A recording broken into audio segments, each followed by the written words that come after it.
the key was that you focus on a skill set that you know you can rely on, and that is just, part of your superpowers. And then you follow that. And that is what I think would serve other people well too, is just really understand where your superpowers are, and then find out how to monetize that, you know.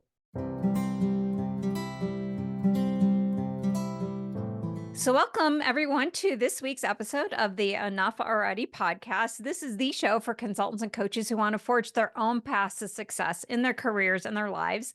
I'm your host, Betsy Jordyn, and I am a business mentor and a brand messaging strategist. And today we're going to be talking about how do you craft your own path to success as a consulting or coaching business owner, especially when you have a lot of different things that are related, but a lot of things that you're interested in and you just don't want to be pigeonholed. And like, how do you create that type of experience for yourself, and how do you craft it your way? So to talk about this, I'm going to bring on the show my former Disney colleague and a consultant, a coach, and somebody with a ton of experience as an HR executive before he went out and started doing his own thing. His name is Janetzki, and we've known each other, I don't even know how many years ago, but I am so excited to have him on the show. So welcome to the show, Reiner. See, I am so excited to be part of it. Thanks again for the invitation. I'm really looking forward to it. So let's talk a little bit about like this belief that you have around how you don't have to like put all your eggs in one basket as a coaching business owner. Mhm. And like what does that look like to you? And why is that so important that you don't have all your eggs in one basket for you? For me, right. And it's, different things for different people. I think for me, because I was in the latter part of my career as an HR executive, I just at one point woke up and said, I just don't want to do this anymore, and do the whole corporate thing. And so I explored different ideas of what I could do. I actually tried my hand at a small business owner, uh, dispensing healthy vending snacks out of vending machines. I did that for about 4 or 5 years as a side hustle, and COVID wasn't too nice for that, but it really helped me say, you know what, I can do this. I can go out on my own and be successful just because I have that kind of drive. Then I decided, with all the experiences that I had in HR, the one that I really, really always relied on is my ability to make other people successful and to help them get from point A to point B. And that led me to coaching, because as an HR exec, and in many professions, in leadership positions in general, that's one of your main roles, is to go ahead and help other leaders be successful. And so um, I kind of identified what the core skills were in there. I was aware of a company here in the Seattle area where I had relocated to, by the way, in 2007, and they needed career coaches. And so I signed up with them on a part-time basis, because I was also looking to unlock other areas of interest within my career, or I should say within my expertise. And so I started with them. I was winding down the vending business, and then I was also doing just some ad hoc coaching on the side. Not anything formal, no website, nothing, just helping friends and family out. And got a lot of good feedback. And I said, I should probably really start to scale this. And at that time, the company I was working with, which I still work with, spun off a small startup of a coaching organization. And I joined that startup, and still with them right now, to go ahead and provide coaching to mid-level to senior level leaders who want to get from point A to point B. And what gives me the most excitement, Betsy, is just when the light bulbs go off in your clients and they see this path forward based on their own ideas and action plans, because that's what coaching is, right? It's about really unlocking that potential in others. And so I'm able to do that. I've formalized my company, my website. So I have some coaching clients from that perspective also. And then the other things I do, just like, because I consider myself in a portfolio career, which is cobbling different things together that keep you interested, I also do LinkedIn makeovers for folks. I do career coaching still, helping people that may have been laid off and from corporate to, help dust them off and get them ready for the next role. And then just my personal pursuits. I've got two kids still in college and one that's launched, and two dogs, a wife, a horse, hiking, golf, everything like that. I want to have time for all of that. So it seems like though everything is organized around this one theme though of helping other people succeed. So Yes. empowering other people's success. Like out of the different type of people that you want to help succeed, do you see like there's a through line? Like I know the kind of work you did as an HR leader at Hmm. Disney, so you Hmm. worked a lot with, obviously high achieving executives was a big part. I think we met when you were in resorts. So there was the operational side. I don't know if you stayed in resorts or if you moved elsewhere. But if I you stayed with like Yeah. operationally kind of minded people, is that still thematic for you, or is it really all kinds of different people and helping them succeed at this point in time? I've really branched out beyond travel and hospitality to many different industries. Right now, manufacturing and aerospace is a sweet spot for me. Professional services, engineering, hospital and healthcare, all of these are areas that I've coached in and have really, you know, enjoyed getting to know people in the kind of the challenges that they face in those different arenas. As far as the demographics are concerned, I was looking at this before our call. Believe it or not, about 60% of my clients are women. Most of the clients are in mid to senior level positions, so senior manager, director, vice president, and they all have the same problems, just at a different level. So I appreciate you doing that. I don't know if you know it's because you know what I do with my branding work that you knew at some point I was going to ask you about your ideal client, and if there's a theme there. Um, I want to I want to dive more into the whole importance for you around the portfolio career. I just want to clarify one Hmm. thing before I delve there.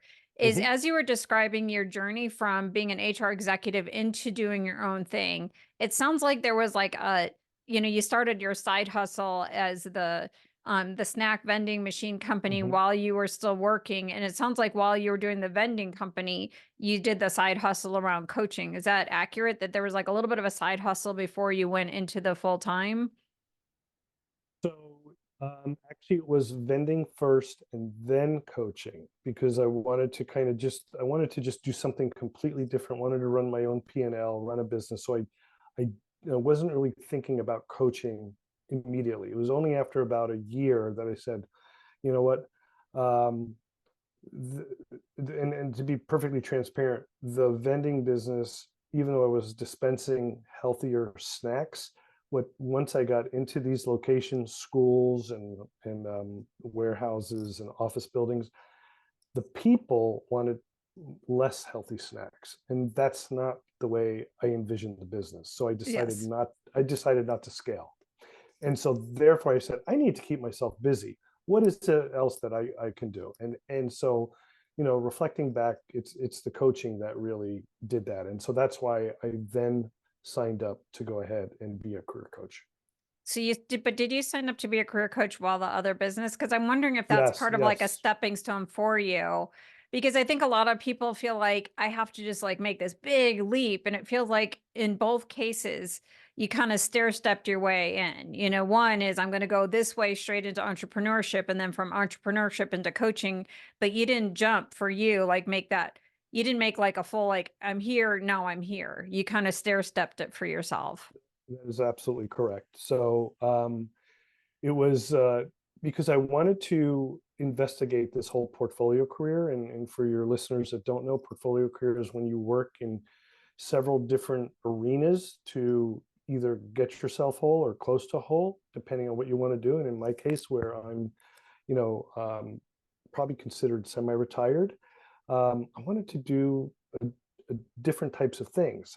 And so as I was sunsetting the vending business during COVID, that's where I was really ramping up the coaching side because that's where during COVID too, There were a lot of layoffs, and especially here in Seattle, the tech sector just got really hit initially, but then they got really strong. So helping them get ready for interviews and things like that was something that I was involved with. And then that transitioned into leadership coaching. So that is something that, at Disney and other companies that I've always done. I feel like that speaking of Disney, it feels like that you really live in that Disney philosophy is like have one foot in today and one foot into tomorrow.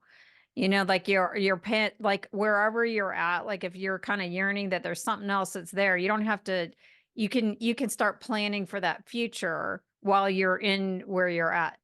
And that makes that transition. Sounds like even though that it seems like, wow, that seems like a big change, going from corporate environment to the vending business, now to the coaching and all the different coaching things. It seems like it's pretty drastic, but it's not really if you are in your place and you're in your current state and that you start dreaming about the next step while you're still Right. in the current state. And that makes it like, it just sounds like it sounds like you've kind of had like a seamless sort of journey as you were going along.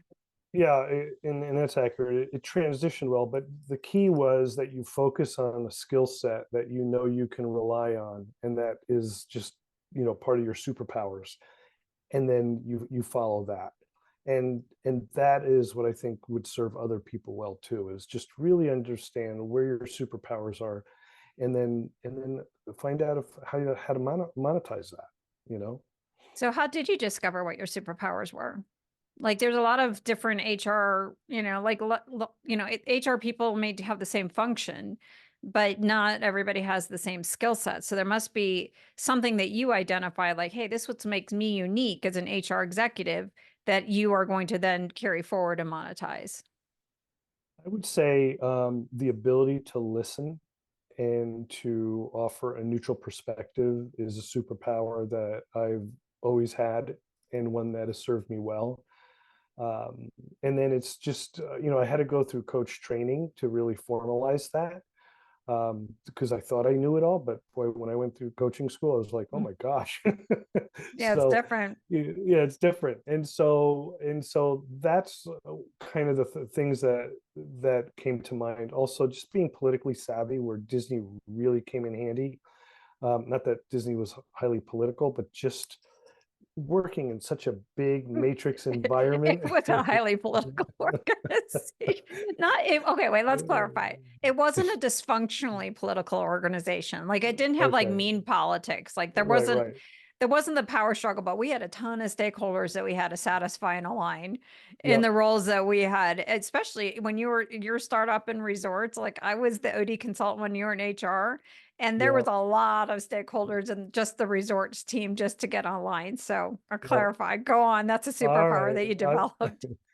So so that and just being intuitive, right? I mean, just being street smart on kind of how to navigate different things, I think is served me well. And I find that I draw on my Disney experience a lot when I'm, you know, helping clients out as far as think through their complexities and things like that. Not that I say, well, at Disney I did this.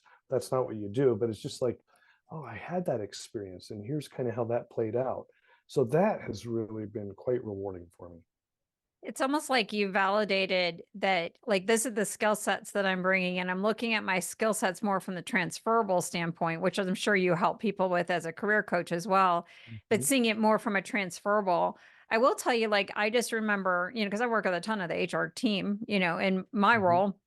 Um, One thing I think that always stood out to me about you is like you always seem to have a calming presence. Like whenever we were in meetings and people are like discussing things and going back and forth, you were always like this calming presence. And I wonder if that plays a key role in how you coach and how you show up and how you are that, right hand to power because you create that calm in the storm.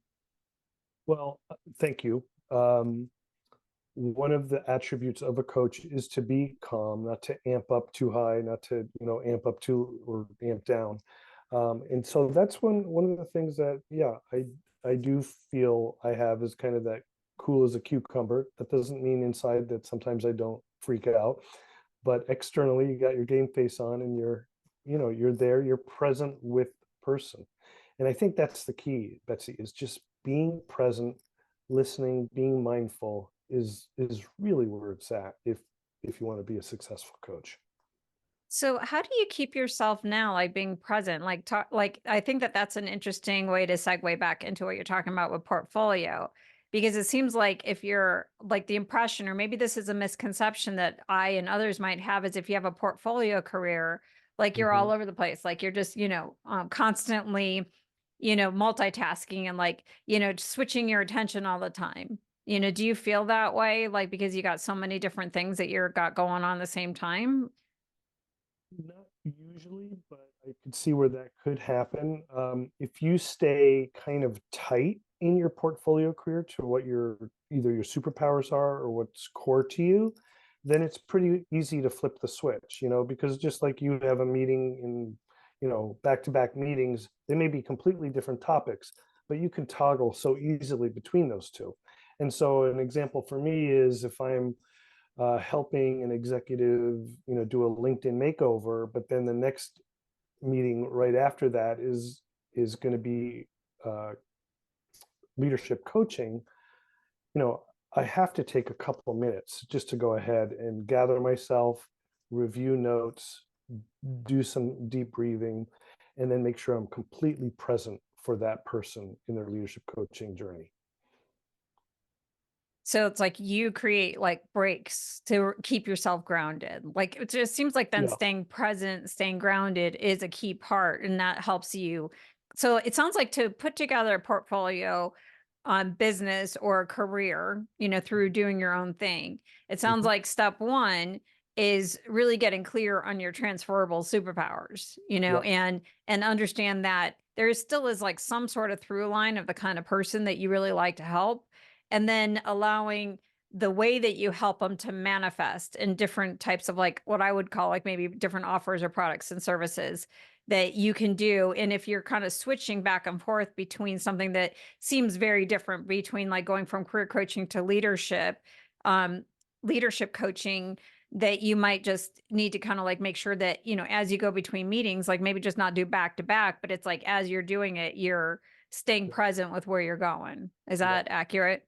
Yep. You need for leadership or executive coaching especially, you need a little bit of space in between just to gather your thoughts, be present, and then refocus.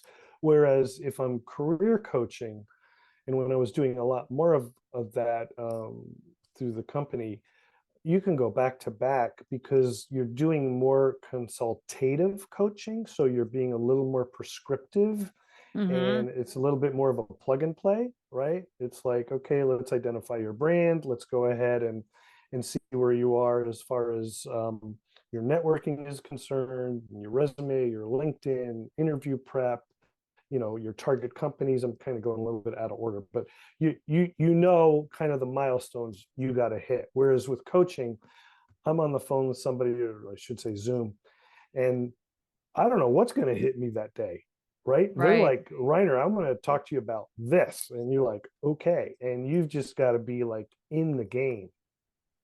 I think that you're just bringing up a really important distinction between, maybe like a mentoring kind of role versus like a coaching kind of role. Like I have a client who constantly would, because he's an ICF trained coach like you are, and he would say, he does not like it when I say I do coaching sessions. I'm like, but are you fine if I say I do mentoring? Because I'm not really a coach. Like I don't like, Mhm. I have an agenda, I guide people Right, through a right. process. And so I'm like, well, I'm not pretending that I'm a coach. But I think you're kind of bringing out the differences is like, with doing career stuff, like when maybe we're doing coaching sessions, but we're not doing coaching, where it's like the other person really sets the agenda and you have to be really present with where they're going. It draws on more of like that emotional intelligence, which, mentoring in that kind of guidance does in the same way, but it's different and it draws on different aspects of yourself. It does. In mentoring, typically you're picking people in your same vertical industry that really have more experience and expertise than you, and they're imparting their wisdom. They may use a coaching approach of asking thoughtful questions and things like that, but they a lot of times they know the answer, right? Right. But they're also creating a safe space, just like a coach is, But they may go ahead and dispense their advice, whereas as leadership and executive coaches, we're trained really not to do that. Yeah. And Not that it's easy. And you almost have to protect your energy in a different way. Like if you are dealing with a lot, which it kind of makes sense, is if you have a coaching practice, if you spend all day long, in that kind of like deep listening, deep present state, and you don't have a portfolio of different things, it could get draining. I mean, the therapy profession has the highest rate of burnout. I know that coaching is not the same as therapy. So all the coaches are listening, please don't send me anything that tells me I don't understand the difference. But the emotional presence that a therapist provides is similar to what the presence that a coach provides. So that does make sense. You need a little bit of a break and do different things and tap into different things. Otherwise, emotionally, it could get very difficult. Right. And those different things don't necessarily have to be work related. It could be, I'll take the dogs for a walk, or, I'll go ahead and just look at news feeds or something like that. Something that'll just kind of recalibrate your brain so that you can disengage from one and then get ready to re-engage on something else.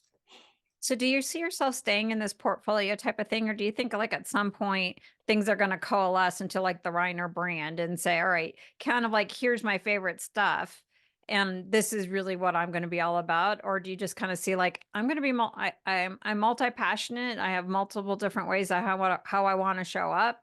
And so therefore I imagine that this is going to be the way it is for me. Yeah, I think it's going to be the latter, only because I've done corporate for so long, and it's the saying, same stuff, different day. And this is different stuff, different day, and it's just really exciting, and I enjoy it. I enjoy the diversity of it. And for some, it may not be for everybody, but as you're in maybe your later part of your career, it could be something that could be quite interesting. But this is one of the reasons why I always encourage people to brand themselves with their own name. There's 1,000 other reasons why people get annoyed. I have like wrestling matches with people, like, just name your business your own name, because for 1,000 other reasons, SEO reasons, thought leadership reasons, on all of that. But the biggest is what you're talking about, is having that flexible container that can grow with you and allow you to move. So when I started my business, I was Accelera Consulting Group. And if I wanted to do any mentoring, it didn't fit under consulting group. So I started the Consultants Institute. So I got Consultants Institute, but then I started supporting coaches and I started doing branding, and I wasn't doing predominantly training at all around consulting. And so it's like, okay, now none of those match to what I'm doing. But if I just say I'm Betsy Jordyn or Betsy Jordyn International, it can grow with me. But one thing I did notice, I want to talk to you about this portfolio career, and I'm going to give you my certain circumstances, Hmm. and maybe Hmm. I didn't do the portfolio career properly. But last year I tried out a couple different things. So I was new to Denver, and I wanted to make some friends. So I decided to rent an office where there was a bunch of therapists that were there, like therapists, healing professionals. I'm like, cool, I can make some friends, and maybe I can get some new clients, Hmm. because they all need help with branding. But when I started working and talking to those individuals, and I started some initial work, I felt like I was just really duplicating. I had to like almost start my process all over again, because the therapist had very, very different needs than a consultant or coach in terms of like branding and starting a business, because they're in that hourly model, coming to packages, and they have all kinds of other legal things and ethical things. So it was not efficient, and I wasn't landing the same kind of work as I was. It wasn't helpful. I couldn't bring them into my community because they didn't have enough like in common. And then I Right. decided to take a consulting gig on the side and like train a bunch of HR people on, HR influence, strategic partner skills and OD skills and all that kind of stuff. And then it's like, okay, it's almost like I was doing 3 different jobs at the same time. And it wasn't effective. It wasn't efficient for me. Did I do it wrong? Like, or maybe it's not a right or wrong, but, trying to build that portfolio of different interests, was that not the right way to do the portfolio? Or is there another way that I should have thought about it? If somebody's thinking about like, well, I could do, B2B, and I could do B2C, and I could do all these different things. Yeah, I think it's taking time to create some white space to think about, again, leveraging your superpowers where you might have the biggest bang for your buck. both from a personal satisfaction standpoint and then also kind of the audience impact you'll have. So I don't know, maybe rewind it. And then of course I'm now taking my coaching hat off and putting on my consulting hat. is Well, just to give advice, because yeah, other people might have made the same mistakes I did, yeah, because it was not yeah, fruitful or enjoyable for me. yeah. It sounded like you went 100 miles an hour in every direction, in each direction simultaneously, versus building on one, testing it out and saying, okay, this is good, but is this really everything I want to do? What other skills am I leveraging in this business that I can also then transfer to this other audience, or from B2B to B2C, right? And what makes sense? And let me think about how I build that, and what my vision for success is there. Well, I did do that. It's just I Okay. didn't realize that it was recreating my processes. Like, let's say I was going to add another consultant or coach to my branding, the work I Yeah. do around branding. It's this, I'm using similar stuff because I've already developed it for consultants and coaches. I had to recreate it for therapists because their starting point was so different. So it's like, Yeah. so I was bringing that expertise. And then, with the HR thing, I'm like, well, they asked me to do an org design. I'm like, well, I don't do org design anymore, but I do mentoring, so I can mentor your people. And like those HR people were completely different. Like Yeah. giving feedback. I got brought in to do help them with their persuasive pitches. I train this all the time with my community. So I'm giving feedback to the HR group. This is an intact HR group on, their presentations, and the same as I would do with my community. My community is really just much more open to the feedback. The HR team like lost their mind when I gave them like any constructive feedback.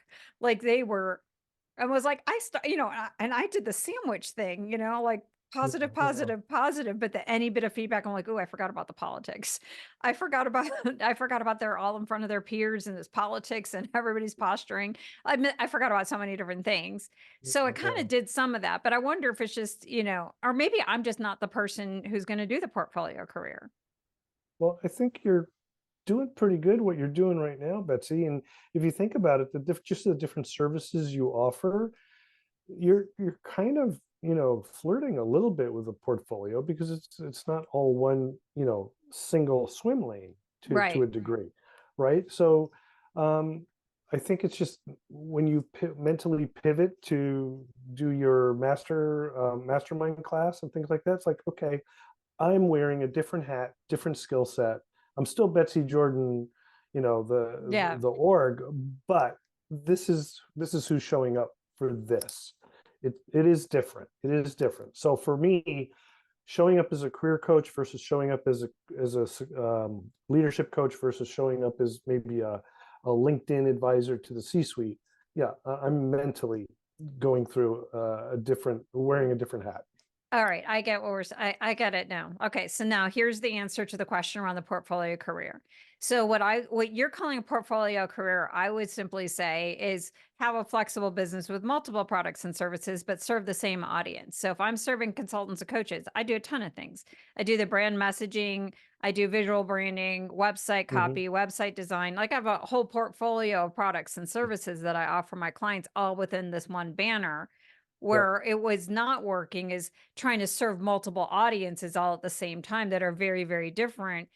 For you, you're still working with C-level executive types, whether the problem is around career coaching, LinkedIn makeover, or leadership coaching. It's still right. kind of like thematic. So if you're going to build Yes. a portfolio career thematically, use similar strengths for a similar audience, but then just offer multiple different products and services, if you will. If if you want to monetize each one of those, yes. If you don't want to monetize it, then it's not as important. So for instance, if you want to join a nonprofit board, right, in the creative arts, and you're a total left brain person, but they, maybe they need that left brain person in their org, and so that might be a good fit. Or if you are a consultant but you also then want to teach college, let's say a college level course, be an adjunct faculty and stuff like that, so you are using different skill sets, but it's probably in the industry that you've worked in before, Yeah. right? And there's probably some passion you have about imparting wisdom and teaching to other people. So yeah, you're always going to kind of follow the skill sets that you're really, really good at. I mean, in my point of view anyway. The skill sets and the, people, the industry, like there's a keep it somewhat tight and then just be creative with the different things that you might be able to Yep. do and Yep. have it from that standpoint. I think that that makes a lot of sense because that's like one of the things that people tell me all the time, like when they come about, like I think it's a misconception about what a niche is. And I think people think a niche is like, well, I can just cut out this one skill set and I just see whoever wants that one skill set. I'm like, well, that's not accurate. You shouldn't cut off any part of yourself. Right. You're a multi-dimension human being with lots of different gifts. So there's some of it is you have gifts of teaching, you might have gifts of coaching, you might have gifts, in branding, like I might have, you have like these different gifts, use them all Mhm. and don't let any of them kind of go fallow. And I think that that's what it seems like ultimately what you're saying is if you're going to leave corporate and start your own thing, have a complete life, have a life that expresses everything. And I think this is what you were saying earlier. You've got kids, you've got golf, you've got, Right. you've got all these other things. They all reflect different parts of you. So piece together your whole life through your work and don't let any part of you just kind of hang out and be exiled somewhere. Well said. Great Thank you. recap. Yay, I did it good. Thank you. Um, that was brilliant because I think that is brilliant because at this stage of our career, why would we leave any part of ourselves out? Exactly. Exactly. You're gonna find that if you do, it's gonna be depleted, whether it's, oh gosh, emotional or wellness or spiritual or anything. You got to tap into all of those things that in a way that makes sense for you, right?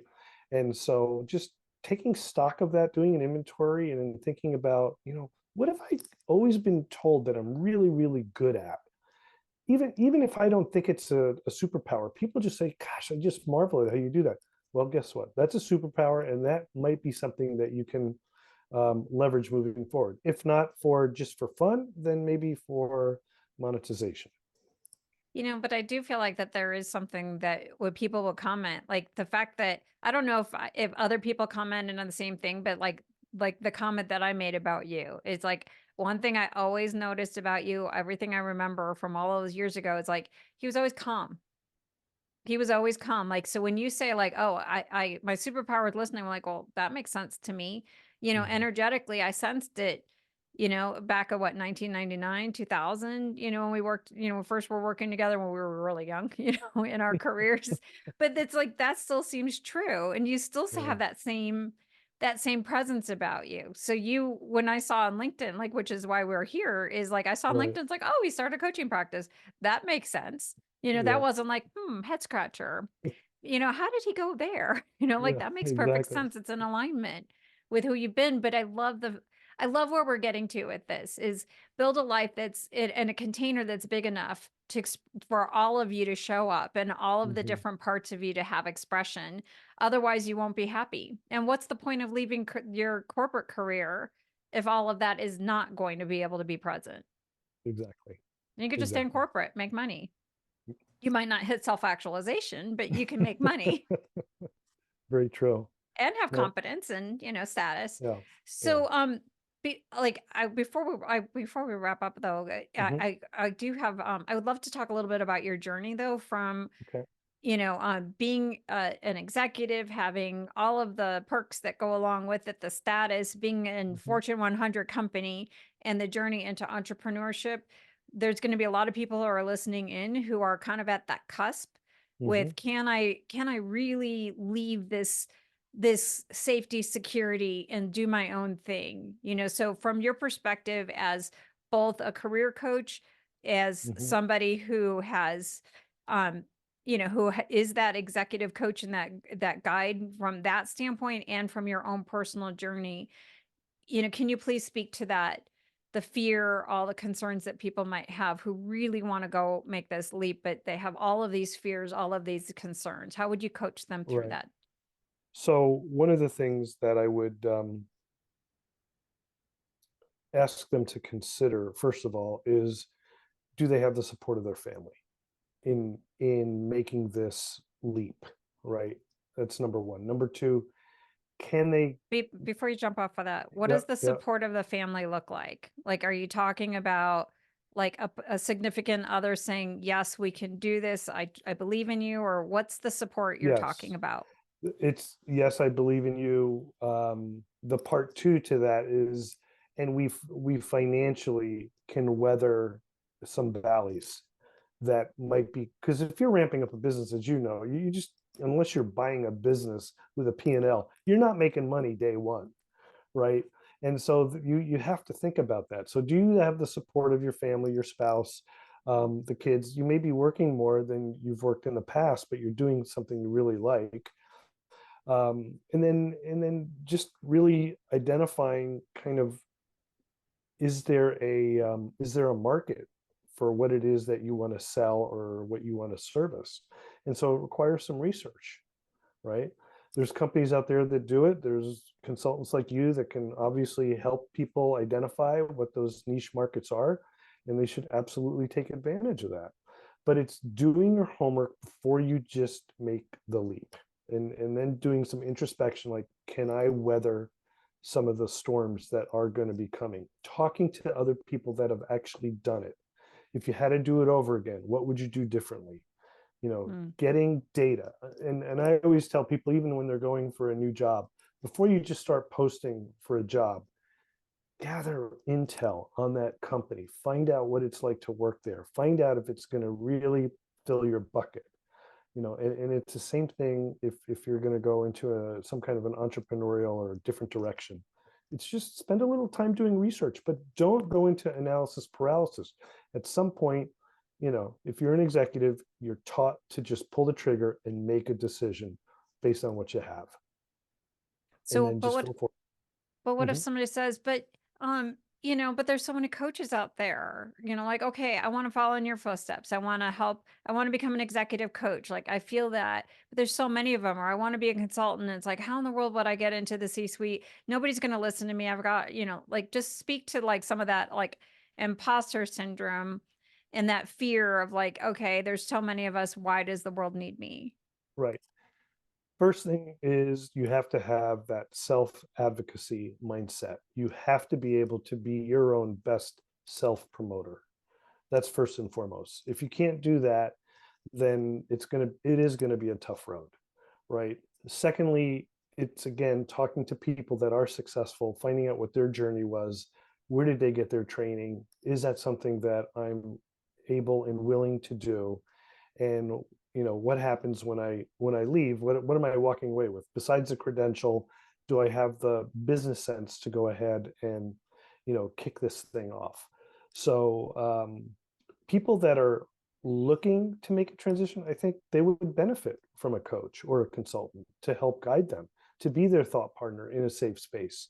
Because they may say, you know what, I appreciate it after the third meeting, but I don't think I can do this. At Mm-hmm. least, you know what? At least they know now. I've talked to many people that said, I think I want entrepreneurship. And after you talk to them, they go like, nope, that's not me. Don't like the risk. Right. Or as an example. And they go back into an FTE type of role. I think it's interesting. I've been in business for myself. I think it's like I'm going on 15 years, maybe longer. Mhm. If I count for that in between time where I was freelancing before I like fully launched my business. And what I find interesting, because I observe like all of our colleagues, at Disney and different companies, and it's like, well, I've stayed in my same role, like I've had a business, I've been able to make money.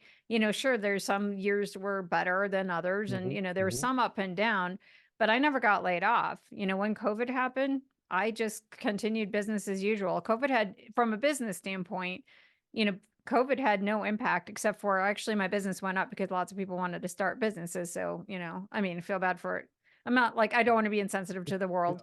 Yeah. Um, but like, I think it's interesting as what is perceived as risky. I would find it more risky now to go back to a company and put all my eggs in one basket Mhm. versus what we were talking about with the portfolio is my eggs are in a lot of baskets, just like your eggs are in a lot of baskets. So if your career coaching goes down and that you shut that down, it's like, well, I got a couple other baskets going, Yep. like And I think that that's where, I think that there's a misconception around what is actually risky and what's not. I would totally agree with that. But remember, Betsy, too, that some people are just tied to a paycheck and they need that steady income, and to break away from that at any given moment. And it's not to be judgy or anything like that. People have financial commitments. They're taking care of their parents, or they're got putting kids through college and stuff like that. I totally get it. I was there, right? Yeah. But it's just at some point you're going to have enough information. Maybe talk to your financial planner and say, okay, we can make this thing work. Yeah. And I would say also just like have a plan for how you're going to make the money. Like that's where I think having there's like, I think that it would be great to have like a coach, like a career coach or a mindset coach, like someone like you who can help kind of like work through the Mhm. the mindset and the fears and all of those kinds of things, and then talk to someone, like a business mentor, someone like me or others. There's a million business mentors out there who can help them figure out a plan. Like, how are you going to replace your salary? You have to have a strategy. Like Disney wouldn't just like open something without doing a pro forma to figure out like, well, how are we going to make our money? Like, how are we going to do this? So you have to kind of do Mhm. the same thing. It's like, well, how am I going Mhm. to, how am I going to do that? And once you have a plan, then maybe like some of those fears will quell you because you have a plan. Exactly right. The plan is the key. Mm-hmm. And having somebody to give you that validation. Like, I think having support is, if you don't have, like, when I started my business, I was single and I was a single parent. So I didn't have like a partner I had to get buy-in. But I did have to have other people around me who would at least give the confidence. Like I didn't have the expectation, from somebody else, like, oh, okay, you have X number of money, how much money you're supposed to bring in. I mean, I knew how much money I had to bring in, but I did have to surround myself with other people, who would say, yeah, you can do this. This is Right. doable. Right. That other kind of cheerleader. Right. Right. Yeah. And I think having your own personal board of directors is kind of what I think you're referring to, is critical, especially if you're launching a business. Yes. So we talked about a lot of different things about like building a portfolio career, portfolio life. Really, what we're saying in this is that it's creating a life where all of you can show up, and really just finding that through line of your strengths and all of that kind of stuff, and the through line of who you care about helping, and just kind of being in that space. We talked about, just the journey of starting a business for you. There was a little bit of a stair stepper kind of thing of like build it Hmm. while you're still there, build it while you're still Hmm. there. Is there anything else that you want to tell me that you think would benefit my audience about, just starting a business, portfolio businesses, and living your passion and your dream life? And I'm just not asking you the right questions. No, not really. I would just say if they're thinking about it, they just need to take the first step and do something. And the do something might be as simple as talking to you, or talking to people that have already went ahead and taken that leap, and just get smarter about it, versus it just spinning in your head in the middle of the night where you wake up and you're cold sweat and you're thinking about it. Just take a step, and then create a plan to just get more information, and then give yourself a deadline. I Mm. will make a go no go decision by this date, Ooh, so that's good. that it forces you to go ahead and get all the information you need. That's a great idea. Is like get the information, but it's like I will decide. I give Mhm. myself like 1 month to be in analysis paralysis and then done. I'm not going to be in analysis paralysis after that. Right, right. So if people want to learn more about your coaching services, LinkedIn makeovers, I assume you Hmm. do LinkedIn makeovers for Hmm. consultants and coaches and business owners as well. Is that Hmm. Yeah, yeah. um So you can reach me on elevateyourpathcoaching.com, or on elevate your LinkedIn, path coaching? elevateyourpathcoaching.com, or I don't know if you'll have my LinkedIn address in your show notes, but you I can will reach me for there sure too. now. Okay, so elevateyourpathcoaching.com is your Right, website. And right. then they can find you also on LinkedIn. So if they LinkedIn friend you and say, hey, I'm interested in your coaching and or your your LinkedIn makeover services, they could also access that through there. Exactly. Exactly. Just real quick, because I'm doing a social media challenge right now for my community on how to maximize social media. Any LinkedIn tips that you have that you just want to pass on? Well, everybody that has a consulting company should have a consulting page, right? Their LinkedIn, not consulting page, sorry, A a business LinkedIn, page. a business page. And the key is to get to 150 followers Oh, because that will help you, I'm told, in SEO searches too. 150 followers. I thought that oh, that's interesting. So I was told that the business page is predominantly, just to kind of get the logo and have a link, but you should really be building your brand on your personal side. You know, you should be building on your personal side, but try to get 150 followers on your business page. Oh, because that will help with the algorithm. Exactly. Any tips on how to get 150 followers on your business page? Well, you just hit the little invite button when you're on your company page, and you just send it out. I try not you're limited to how many you can send out per month. I think it's 200 or 250 or something like that. But that's you just hit the little invite button and you send it out to your first degree network. Interesting. Okay. We will try that tip. Thank you for adding that in there. Well, thank you Yep. so much for being on the show. It's been wonderful to catch up with you and to see where your journey is. I definitely recommend Reiner for coaching. I've known him, I said it before, I've known him for a long time. And I remember, and that's like just this whole ability to listen, I believe is his superpower. So I highly recommend him for that. And if you are somebody who has a lot of different interests in your background, a lot of different things of how you want to express your superpowers, I think having this idea of like a portfolio career is brilliant. A great way for you to start thinking about, how do I build a business where all of me has a place to show up? So thank you so much for sharing that information to us. And for all of you, just thank you so much for listening, and I will see you all next time.